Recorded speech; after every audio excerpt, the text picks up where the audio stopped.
একবার আলী রাদিয়াল্লাহু তাআলা আনহুকে একটি উপদেশ দিয়েছেন, সেই উপদেশটি শোনাই। আলী ইবনে আবি তালেব বর্ণনা করেছেন, তিরমিজিতে হাদিসটি রয়েছে, হাদিসটি হাসান। বলছেন রাসূলুল্লাহ সাল্লাল্লাহু আলাইহি ওয়াসাল্লাম একবার বলেন, কাল আল্লাহু ইয়া আলী, হে আলী, জামাইকে বলছেন, হে আলী, সালাসুন লা তুআখিরহা, তিনটি বিষয় বিলম্ব করিও না। আর আজকালকার শিক্ষার জামানায় অধিকাংশ মানুষ এই ক্ষেত্রগুলিতে বিলম্ব করছে। as-salatu ইযা আতাত, নামাজের যখন ওয়াক্ত হয়ে যাবে, নামাজের সময় হয়ে গেছে, তাড়াতাড়ি নামাজ পড়ো। এমন নয় যে না খেলাটা দেখে নি, না আমার কাজটা সেরে নি, পাক শাক সেরে নি, এই করিয়াছে পরে নামাজ পড়ে নেবে। এখন তো 11:30 12টা হইলে, দুটোর সময় পড়লেও তো চলে জোহর। আচ্ছা শুয়েছি, আসর নামাজ 5টার সময় পড়লেও তো চলে না। সবাইকে বলছি, পুরুষদেরকে বলছি, নারীদেরকে বলছি, বোনদেরকে বলছি যে নামাজের ক্ষেত্রে বিশেষ করে মহিলারা যেহেতু তাদের জামাত নেই, আর বাড়িতে হয়তো একা নামাজ পড়বে, ভাবছে যে 3:30 4টার সময় আবার নামাজ পড়ার কি জরুরি, ঘুমিয়ে যায়, 5:30টার সময় উঠে নামাজ পড়বো, এটাই তো আমার নামাজ। পুরুষদের না হয় জামাতের ব্যাপার স্যাপার আছে, জামাত 3:30 পৌনে 4টে না গেলে জামাতটা পাবো না। কিন্তু মহিলারা এরকম অনেক সময় হবে, তার খবরদার না। নবী সাল্লাল্লাহু আলাইহি ওয়াসাল্লাম নারী পুরুষ সবাইকে সম্বোধন করে বলেছেন, তিনটি বিষয়ে বিলম্ব করিও না। তার একটি হচ্ছে নামাজের আউয়াল ওয়াক্তে নামাজ পড়বে, নামাজে বিলম্ব করিও না। আর কি বলছেন যে ওয়াল জানাজাতু ইযা হাযারাত, জানাজা মারা গেছে আর গোসল দেওয়া হয়ে গেছে, ব্যবস্থা হয়ে গেছে, এখন আর কোন রকমের আইনগত বাধা নেই, কোনো বাধা নেই। ওই ছেলে আছে কোথায় চাকরি করে, চিটাগাঙে থাকে, কালকে আসবে, থাক।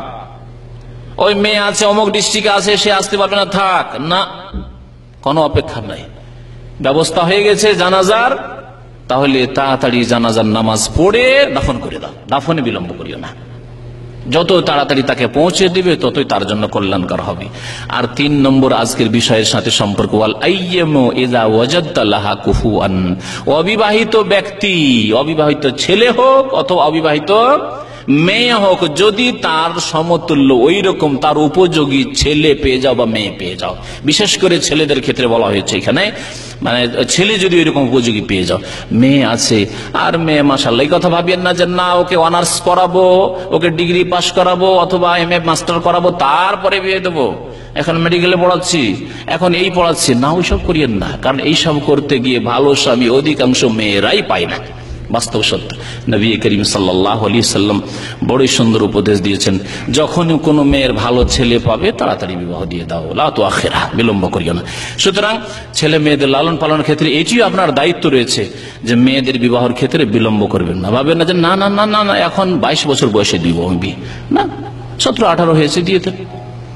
মাধ্যমিক পড়া হয়েছে, উচ্চ মাধ্যমিক পর্দার মধ্যে যতটুকু পড়াইতে পেরেছেন বিবাহ দিয়ে দেন। বিবাহ দেওয়ার পরে যদি ভালো ক্ষেত্র পান, শুধু মহিলা সমাজে রেখে যদি পড়াইতে পারেন, মহিলা কলেজে পড়াইতে পারেন, পড়াশোনায় বাধা নেই শরীয়তে। শরীয়ত কোন রকমের জায়েজ উন্নতিতে বাধা দেয় না। অনেকে ভাবে যে না না শরীয়ত মনে হয় এগুলোতে বাধা দিচ্ছে। বাধা কোথায় দিচ্ছে? যেখানে ফিতনার আশঙ্কা আছে সেখানে যেতে পারবেন না আপনি। যেখানে গেলে আপনার মুখ কালা হয়ে যেতে পারে। আপনার মেয়ের বিবাহ দিয়েছেন আর তারপরে আপনি তাকে সহশিক্ষায় দিয়েছেন, দেখা গেল যে আপনার জামাইয়ের মুখ কালো করে দিল, আপনারও মুখ কালা করে দিল। এমন না হয়, অন্য কোনো ছেলের সাথে যাতে না বেরিয়ে চলে যায়। সুতরাং ওইরকম ভালো পরিবেশ যদি তৈরি করতে পারেন, মহিলা কলেজ, মহিলা ইউনিভার্সিটি তৈরি করেন না। মহিলা ইউনিভার্সিটির জন্য কেন দাবি করেছেন না? আজকাল বেহায়া বেপরদা হওয়ার জন্য দাবি করছে, বিদেশে যাওয়ার জন্য মহিলারা, শুনলাম যে কোন একটি দেশের কথা, যে মহিলারা খাদেমা হয়ে আসার জন্য বিরাট মিছিল করেছে তারা, যে আমরা বিদেশে যাব। হ্যাঁ, ঢাকা ইউনিভার্সিটির মেয়েরা, যুবতীরা, তারা মিছিল করলো যে আমাদেরকে কেন রাত্রে যেতে দেওয়া হবে, রাত্রে আমাদেরকে বের হইতে দিতে হবে।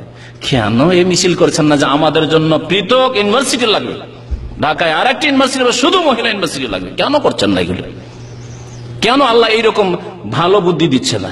কেন সৎ কাজ করার তৌফিক দিচ্ছে না? কারণ অন্তর চাই না, আপনাদের অন্তর চাইতে হবে সৎ কাজ করার জন্য। আল্লাহ পাক যেন আমাদেরকে নেক আমলের তৌফিক দান করেন, আল্লাহ পাক আমাদেরকে ভালো কাজ করার তৌফিক দান করেন।